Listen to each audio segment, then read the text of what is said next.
Jesse Ventura was the best part of that entire show. The entire show was Jesse Ventura. He was absolutely fuming with that with that steel cage match. He was not happy at all. He was he did not like that ending.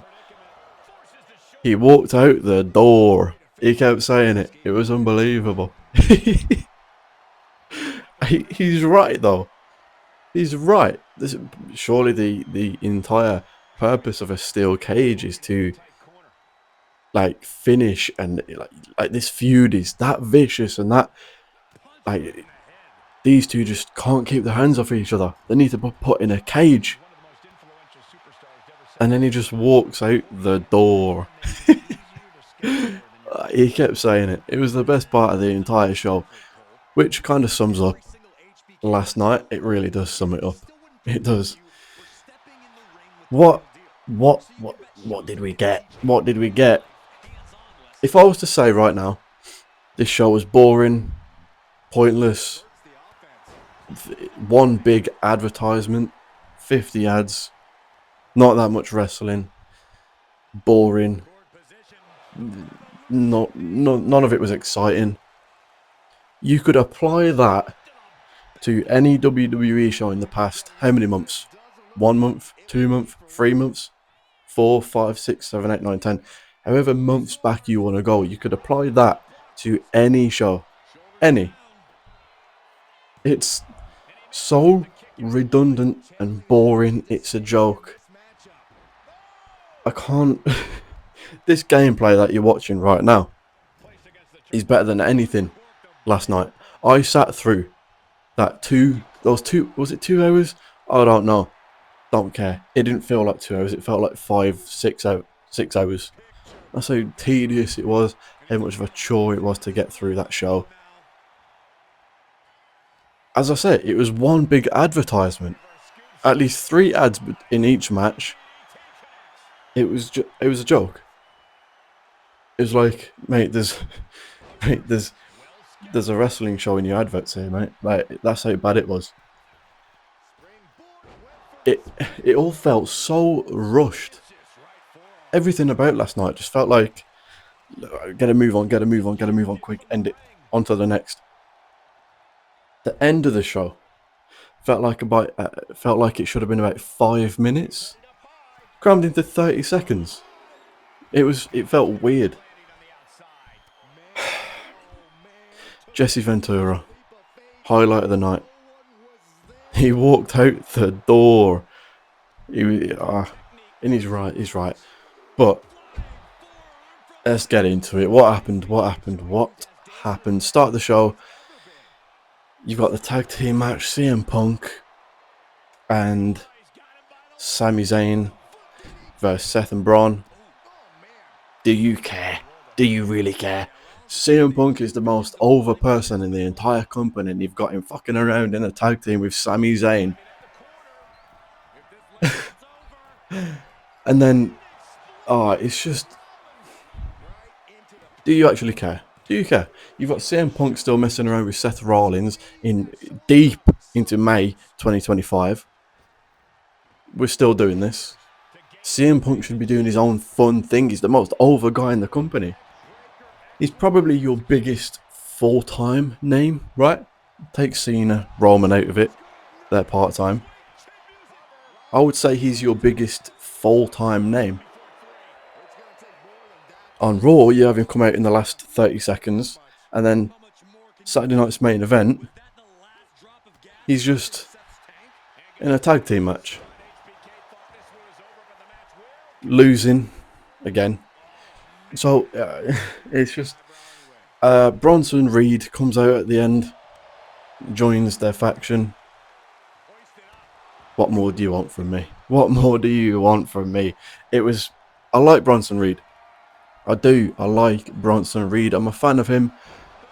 Used to bore the living shit out of me, but I've grown to like him. He does feel like a beast. With this faction, initially, same as when Braun joined it, I like it. I don't mind it at all. But I don't trust Triple H with anything. I don't trust him with anything. So I don't trust him to book this correctly and make this exciting and entertaining. I really don't. I just don't. I don't think this is going to go well. The faction is boring. I don't think Bronson Reed is going to make this suddenly exciting and entertaining and must see. I don't see it. But whatever. That's the first match of the night. Not terrible. Not terrible. It felt a bit. Wasn't the longest match. Advertisement after advertisement, but it is what it is. Then we went into Chelsea Green versus Zelina Vega, right? Honestly, it was a chore to get through that last night. Chore. I went shopping this morning, little shopping run, as you do. It's a Sunday. It's a Sunday, so you know it's going to be packed with kids screaming, packed with every age category. It was a nightmare. There were kids running around, doing little races around the aisles with their little shopping carts. It was horrible. It was horrible. Someone was going to get a sweet chin music. I ain't going to lie to you. I don't care what the age is. Someone was getting RKO'd. But that was more entertaining than anything I saw last night. I was more entertained. I was more on the edge of my seat. I was more thrilled by a shopping run than anything I saw last night.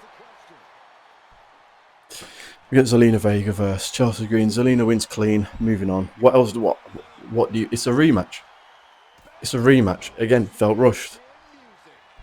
Why did we get that? I don't know. Triple H knew he'd probably get criticism for not putting a women's match on the card. So surely you knew the card a month ago at least, and you saw then there wasn't a women's match. So build up to one. Add a storyline to one and then add one on the card. Don't just throw one in last minute like, oh shit, we ain't got a women's match. As if you didn't know the card before. Like, oh, this is stupid. Zelina wins clean, is what it is. Is a decent ending to the match. Chelsea loses again because luckily for Chelsea Green, she's the type of character that can lose 10 matches in a row and be fine. So she can play off her character. It works. She doesn't really lose that much. So she's lucky in that aspect. But she does deserve better than just losing to Zelina again. The women's US title is just... It feels irrelevant. It didn't get a spot at Mania. It's been defended in rematch after rematch after rematch since it's existed. What are we doing? What are we doing? What are we doing? What are we doing? It was pointless. But whatever. Then we go into Cena, R-Truth. Cena comes out first. Champion comes out first. Jey Uso came out first in his match. Not really a big deal, but a little something that got on my nerves, bothered me. Why are we starting a trend of champions coming out first? Stop it. That's not what we do. That's not the rule. Stop. Annoyed me, but whatever. R-Truth comes out cosplaying John Cena most of the whole match. It was a squash match is what it was. Squash match. It was a less than 5 minutes. R-Truth got in maybe 2, 3 moves, one after the other. But other than that, that was it. Cena won. I mean, what did you think was going to happen? Cena's very limited in terms of he's got movies and things to film. He can't risk getting injured. And it's an R-Truth match. This Cena heel run is just... It's so just lackluster and anticlimactic for years and years. We've all wanted and asked for a Cena heel run.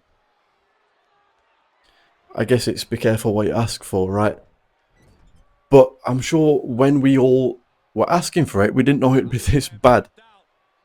And it's not Cena's fault. His character doesn't really fit as a heel, especially these days. Back in the Thugonomics days, would have worked. This more kind of goofball Cena ain't going to work as a heel. Should have never turned heel. I genuinely think Triple H just turned him because he wanted a... Like, oh, people were... That's what everyone used to say about Vince. Ah, oh, he never turned Cena heel. He should have turned Cena heel. And Triple H thought, oh, if I do it, everyone will love me. They'll praise me for doing it, for having the balls to do it.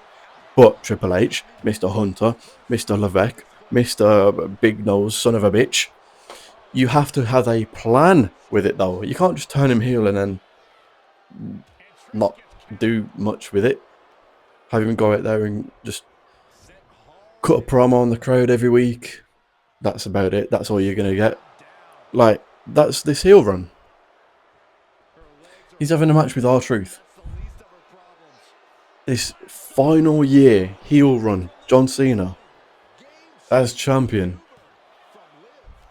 Does anything feel exciting? Does anything feel must see? I'll get into what happened at the end of the show a bit later in this video.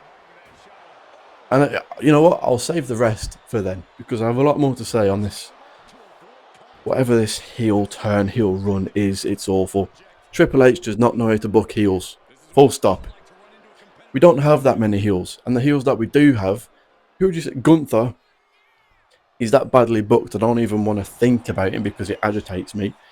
Grind my teeth in bed at night, thinking about the way Gunther gets booked. But he's shaking Face's hands after the match, after he beats them. He's shaking, well, not shaking his hand, but acknowledging and paying respect to Pat McAfee, a commentator. So he's not a proper full-on heel. You've got who else? Drew McIntyre, who they wrote off last night for a while. He's injured. He's going to come back as a face. I bet my house, everything I own, on Drew McIntyre coming back as a face. Because Triple H, as soon as a heel starts to get a semi-decent reaction in a face, kind of like cheers, he turns them, instantly turns them. So we have no heels. Seth Rollins is coming to the ring, shaking fans' hands, encouraging them to sing to his song. So we don't have any proper evil, dastardly heels that you really want to see a face beat. Whether it's a top guy like CM Punk, Cody Rhodes, or an underdog. There's no one. There's no one. Add Cena to that list. He does not know how to book heel John Cena. He doesn't know how to book anyone. Full stop. But especially heels. But, mentioned it just, let's get into the steel cage, which, highlight of the night, obviously Jesse Ventura was absolutely livid at the end. I can't be bothered to talk about the match itself. It was it was a normal match that just happened to have a cage around it. None of the match involved the steel cage.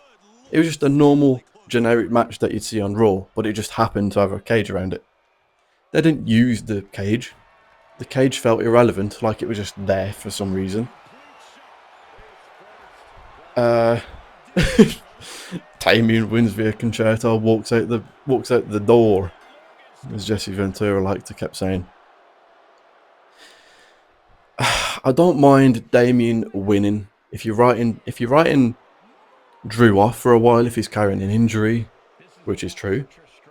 Fine, have Damien win, but not like that. Not just whacks him over the head with a chair and then walks out. He walked out the door, as he liked to say. I mean, whatever. Steel cage matches don't feel special anymore. Because you can walk out the door. How is that? Like, you just walk out the door. A steel cage match, the whole point of it is like, oh, this feud is that vicious. We need to contain them inside of a cage. But you can just walk out the door. It don't matter. You can just walk out the door. Simple as that. You don't have to do much to open the door. You just ask them, hey, can you open the door, please? And then just walk out. Fair enough. That'll do. That's what you need to do to win a steel cage match. Put your opponent down for about 5 seconds. Ask the ref to open the door. Walk out. You win. That's easier than winning a normal match. That's easier than pinning your opponent 1, 2, 3. Just walk out the door. It's a joke. It's always been a joke. But Jesse Ventura ranting about it and calling it out last night kind of highlighted how stupid it really is when you think about it. You could just walk out the door. And he kept saying it. He was highlight of the night, as I say. He was going, alright, he walked out the door, it's bullshit. He walked out the door after all of that. And he's right. He's right. He's right. That's all there was to that match. Very average match that had nothing to do with the cage itself. There you go. Then what did we have? Was there anything else? Did it go to the main event? Other than the 50 advertisements? Honestly, making this video right now, it's hurting me to think about what happened last night. It was a chore to get through. I definitely don't want to be thinking back to it and reliving it. It's like PTSD. I don't want to be thinking about it. I think that was it. I think we went straight into Logan Paul Jey Uso. Which, whatever. On paper, probably one of the worst title matches we've ever had, right? Jey Uso, Logan Paul. Okay, right. I think put me in this match and I'd beat them both. Put me in there. But, no, it was a joke, man. The match, irrelevant, don't care.